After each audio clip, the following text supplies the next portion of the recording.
Cue Cards is an improvised speech-giving game I made in a weekend, where it gives you a type of speech to start, and then gives you words and phrases, and actions, emotions, literary devices that you have to incorporate as smoothly as possible. You could play it with friends, and they could call foul if you're being too obvious what the words are, or you could play it online. You could play it over Zoom.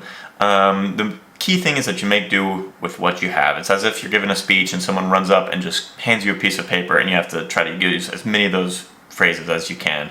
It's going to be awkward, but fast, much like me on rollerblades. I know there's like a 1 in a million chance that you watch this and play this, but I really hope that you do, okay? It's a good game. You'd be great at it. I know you can do it if you just give it a try, right?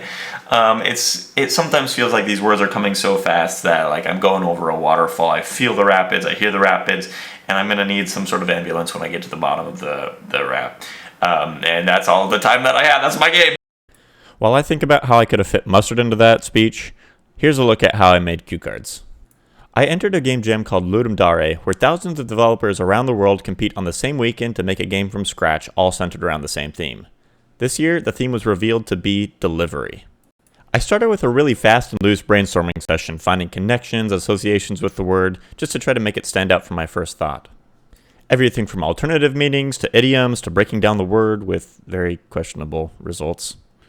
I made a list of different game ideas I've had on the back of my mind for a while, hoping that maybe this new theme would give them new direction. The more I compared these two lists, the more I kept being drawn to the idea of delivery, as in the way someone gives a speech. This fit really well with an idea called valedictorian that I had played around with a little bit a few months back.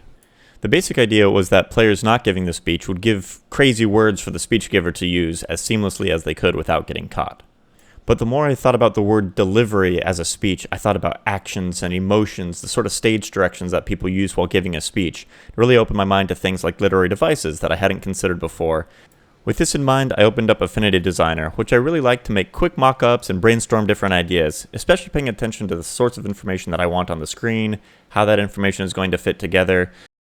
At the same time, I'm still keeping my mind really open, trying to jot down random ideas I have on the side to try to fit everything together as best as I can. I played around with these big, chunky cards that would scroll, or went back to that note card metaphor. I found I couldn't get quite as many cards as I wanted to feel that hectic, so I ended up dropping that idea. The design phase also makes everything a little bit more real, where I have to really start thinking about what's feasible and what should just be a stretch goal for the time that I have. In this phase, I do play around with color and fonts and things like that, but I don't worry too much about it because I find coding with Flutter actually makes it really easy to test out a bunch of different ideas quickly on my phone to see what it would really look like.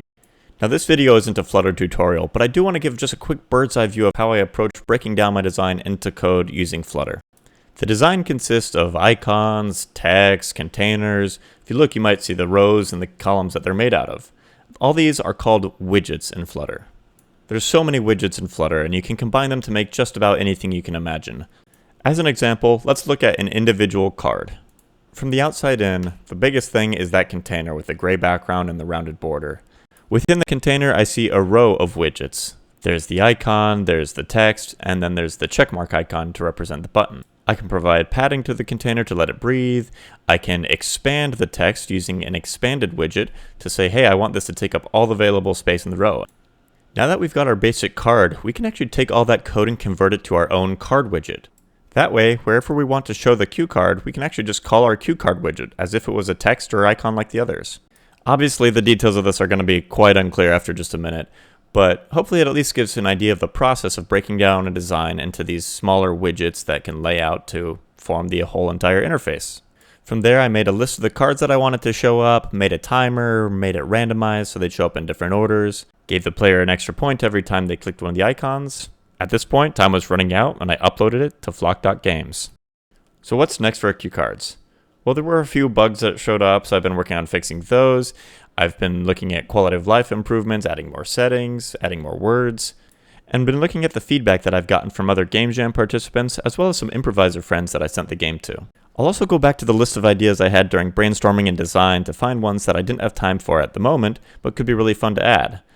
For example, making it truly multiplayer with friends being able to suggest words and directions to people. Eagle-eyed viewers may notice some other ideas I've mustered up for the next... there it is.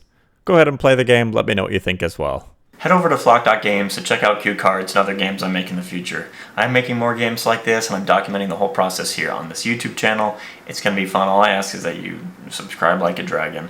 You drag and drop this mouse pointer on the subscribe button. Oof.